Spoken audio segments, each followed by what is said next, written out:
آج میں لال قلعہ میں کس کے انویٹیشن پر آیا ہوں اور یہ شخصیت کون ہے اور ساتھ ہی یہ تمام صحافی حضرات یہاں کس لیے آئے ہیں، دیکھیں آگے اس ویڈیو میں۔ السلام علیکم، آج مجھے لال قلعہ جانا ہے۔ سامنے ٹینکی پر ٹرائیپوڈ رکھا اور ہیلمٹ پہنا، کک ماری اور نکل پڑا لال قلعے کی جانب۔ قائد آباد سے ہوتے ہوئے شارع فیصل پر پہنچا اور شارع فیصل سے لیا یو ٹرن اور پہنچ گیا لال قلعہ ریسٹورنٹ پر۔ لال قلعہ کے سامنے پارکنگ میں بائک کو کھڑا کیا اور بیگ میں سے یہ ایک شاپر نکالا اور اس شاپر میں سے واسکٹ نکال کر پہنی اور ٹوپی وغیرہ سیٹ کی، اور ہم بائک والے حضرات اسی طرح شاپر میں واسکٹ رکھ کر آتے ہیں تاکہ راستے کی دھول مٹی سے واسکٹ کو بچا سکیں۔ خیر پھر میں لال قلعہ ریسٹورنٹ میں داخل ہوا جہاں اسٹاف نے مجھے بیٹھنے کو کہا۔ دراصل یہ ان کا ویٹنگ ایریا ہے۔ ویٹنگ ایریا پر موجود LED پر مزیدار سے کھانے دکھائے جا رہے تھے جو کہ میری بھوک میں مزید اضافہ کر رہے تھے۔ خیر پھر اتنے میں ریحان بھائی آ گئے جن کی دعوت پر میں یہاں آیا ہوں۔ پھر میں نے ویٹنگ ایریا سے اپنا سامان اٹھایا اور داخل ہو گیا لال قلعہ میں۔ داخل ہوتے ہی رائٹ اور لیفٹ سائڈ پر آبشار سے پانی برس رہا تھا جو کہ بہت ہی خوبصورت لگ رہا تھا۔ پھر میں مزید آگے بڑھا تو سامنے بوفے لگے ہوئے تھے جس میں مختلف قسم کی ڈشز موجود تھیں۔ پھر میں اس جانب آ گیا جہاں آج کی خوبصورت سی تقریب رکھی گئی ہے اور یہاں اب سے کچھ دیر بعد صحافی حضرات اور آج کے اسپیشل گیسٹ تشریف لائیں گے۔ خیر میں نے اپنا سامان اندر رکھا اور لال قلعہ ریسٹورنٹ کا وزٹ کرنے باہر آ گیا اور سامنے موجود سیڑھیوں سے اوپر کی طرف چلنے لگا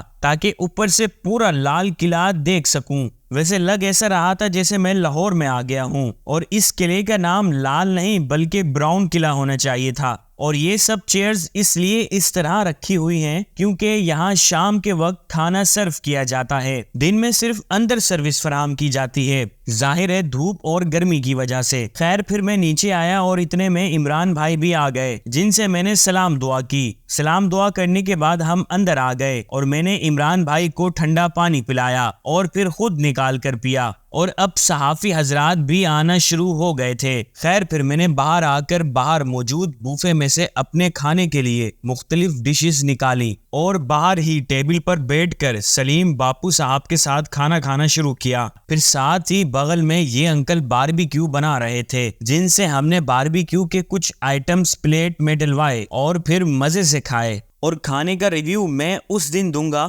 جس دن لال قلعہ ریسٹورنٹ والے مجھے انوائٹ کریں گے۔ خیر کھانا کھانے کے بعد میں واش روم میں آیا اور ہاتھ دھوئے۔ ہاتھ دھونے کے بعد باہر آیا جہاں مجھے گڈو بھائی ملے، اور یہ ہمارے بہت ہی پیارے گڈو بھائی ہیں۔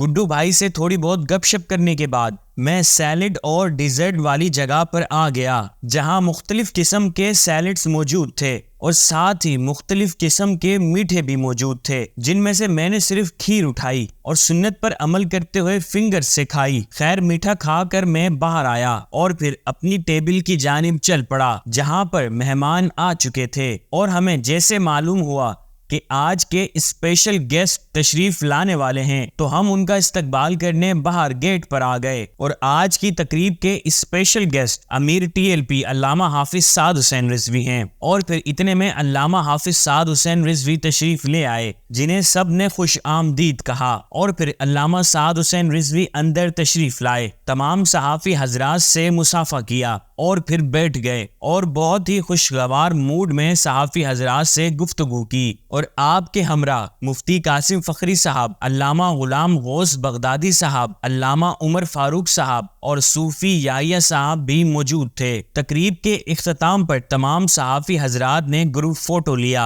اور پھر امیر TLP سعد حسین رضوی تشریف لے گئے، اور پھر میں نے واپس اندر آ کر واسکٹ کو اتار کر شاپر میں ڈالا اور شاپر بیگ میں رکھا اور اپنا سامان اٹھائے قلعے سے باہر کی جانب چل پڑا جہاں مجھے یہ بھائی ملے۔ ان بھائی کی طرف سے آپ سب کو سلام۔ باہر آ کر پارکنگ سے بائک نکالی۔ چلیں اوکے، ملتے ہیں کسی نیکسٹ ولاگ میں۔ اللہ حافظ۔